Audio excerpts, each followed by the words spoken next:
जय हिंद सभी को। आज हम पढ़ेंगे चक्रवात के बारे में। देखिए, ये कोई क्या है कि ये कोई गर्म एरिया है पृथ्वी का, कुछ भी हो सकता है। ये जलमंडल भी हो सकता है, स्थल मंडल भी हो सकता है। और यहाँ पर सूरज की गर्मी अत्यधिक पड़ रही है। तापमान जैसे इक्वेटर भूमध्य रेखा के आसपास का क्षेत्र हो सकता है या कोई भी क्षेत्र हो सकता है। इसके आसपास की जो हवा चल रही है चारों तरफ से, ये थोड़ी कम गर्म है। इसकी अपेक्षा ये थोड़ी नॉर्मल है। तो यहाँ पर जो गर्मी के कारण जो गर्म हवा होगी वो ऊपर उठती है। गर्म हवा ऊपर उठेगी, गर्म हवा ऊपर उठेगी तो यहाँ पर निम्न दाब बन जाएगा। निम्न दाब मतलब कम दाब।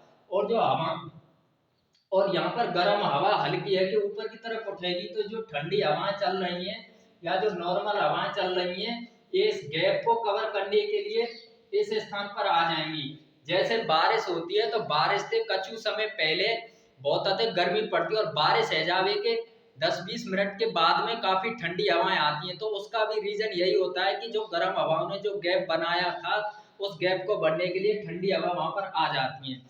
तो अब ये बात आपकी समझ में आ गई होगी कि ये प्रक्रिया ऐसे ही चलती रहे, यानी कि गर्म हवा बन के ऊपर उठती रहे, ठंडी हवा उस गैप को कम करने के लिए आती रहती है। यहाँ पर निम्न वायुदाब होता है, बहुत ही कम वायुदाब। कभी कभी ऐसे भी हो जाता है जैसे गर्म हवा ऊपर उठी, ऊपर वायुमंडल में क्या है, नमी है, तो नमी से ये हवा मिलकर बादलों का निर्माण कर लेती है और चक्रवात के समय भी बादल बारिश वगैरह रह जावे। चक्रवात की आकृति लगभग ऐसी रहे, शुरुआत में थोड़ी कम मोटी और बाकी बाद में ऐसी चौड़ाई रहती जावे।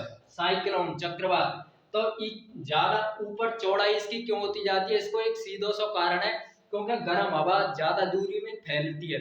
शुरुआत में यहाँ पर जब केंद्र में ये छोटा सा पॉइंट होता है, सुर्री सी, और इसका जो मोड़ा होता है थूथरू, ये चौड़ा मत चले जावे क्योंकि गर्म हवा चौड़ाई में जाके फैल जावे। या तो कह दे में हम चक्रवात। अब चक्रवात देखो, उत्तरी गोलार्ध में और दक्षिणी गोलार्ध में जो अलग अलग तरीका के आम है। जैसे ये अपनी पूरी पृथ्वी है, गोलार्ध को मतलब कार्य आधो गोला, अर्ध गोला, गोलार्ध। जैसे यहाँ में हम यहाँ डंडा खींच देंगे तो ये है वो आधा गोला, या तो कह देंगे उत्तरी गोलार्ध, और ये है वो आधा गोला, इससे बोल देंगे हम दक्षिणी गोलार्ध। ठीक है, ऐसे ही हम इसको कर सके। जैसे ये है वो, इसको है वो पश्चिमी गोलार्ध, ये है वो पूर्वी गोलार्ध। यहाँ पे भी चक्रवात की जो मोड़े को दिशा रहे, यूं घूमेगो या फिर यूं घूमेगो, इसको भी अलग रीजन रहे।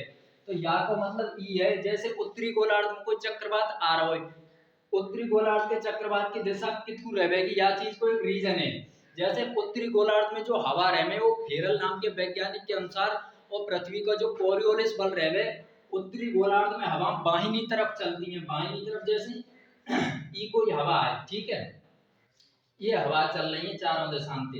थोड़ो मैं 1 मिनट को यार साफ कर दूं।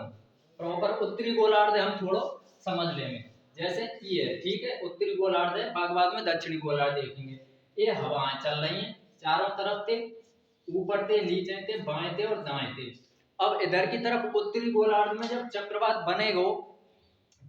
बनेगा तो ये हवाएं कोरियोलिस बल के कारण बाहिनी तरफ मुड़ेंगी। बाएं मेरो के थ्रू है, ये मेरो बायां हाथ है और ये मेरा दायां हाथ है, तो बाहिनी तरफ यानी कि इधर की तरफ मुड़ेंगी हवा कोरियोलिस बल के कारण। या की दिशा है जाएगी न्योकू, और या की दिशा है जाएगी न्योकू, और इसकी दिशा हो जाएगी न्यो, और इसकी दिशा है जाएगी न्यो।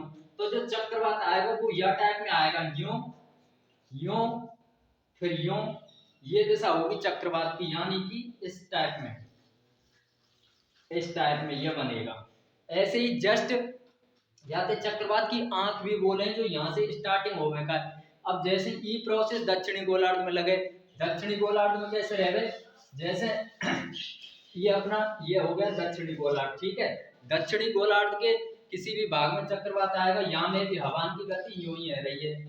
और दक्षिणी गोलार्ध में हवाएं किसकी तरफ चलती हैं, दाहिनी तरफ। दाहिनी तरफ मतलब यूं को, तो दाहिनी तरफ हवा चलेंगी तो ई कित को मुड़ जावेगो, ई कित को मुड़ जावेगो, ई मुड़ जावेगो यूं को, यूं चलेंगी हवा दाहिनी तरफ, यूं यूं यूं यूं। तो इस वजह से या की दिशा का है जाएगी, फिर या की दिशा है जाएगी यूं, फिर यूं, फिर यूं, फिर यूं। तो ऐसे चक्रवात के जो बनेगो वो यूं बनेगो। उत्तरी गोलार्ध में कैसे बनना, उत्तरी गोलार्ध में बनना यूं या टाइप में, तो ये चक्रवात है, इनकी जो नामकरण की प्रक्रिया है वो सबसे पहले जो अटलांटिक महासागर के आसपास के जितने कंट्री हैं, नेवी के आर्मी के ऑफिसर हैं, उनने अपनी पत्नी के नाम पे रखवे की चालू करी। जैसे एक कटरीना नाम को चक्रवात रहे अमेरिका में, तो वहाँ की जो इंडियन नेवी है, जो वायुसेना है, वहाँ के जो अधिकारी होते हैं, चीफ अधिकारी, वो अपनी पत्नियों के नाम पे इनका चक्रवातों का नामकरण करते थे काफी। अब ये परंपरा लगभग समाप्त सी है, पुरुषों के नाम पर भी या को नामकरण कर दे, क्योंकि महिला ने ऑब्जेक्शन करो कि हम इतने खतरनाक थोड़ी हैं कि हम चक्रवातन को नामकरण हमारे नाम पे कर रहे हैं। तो महिला ने यह चीज को विरोध जताया, तो यह चीजें ध्यान में रखते हुए थोड़ा पुरुषों के नाम पे भी चक्रवातन नामकरण किया जावे। जय हिंद दोस्तों, आपको प्रयास अच्छा लगा हो तो सपोर्ट करें। Thank you. वंदे मातरम।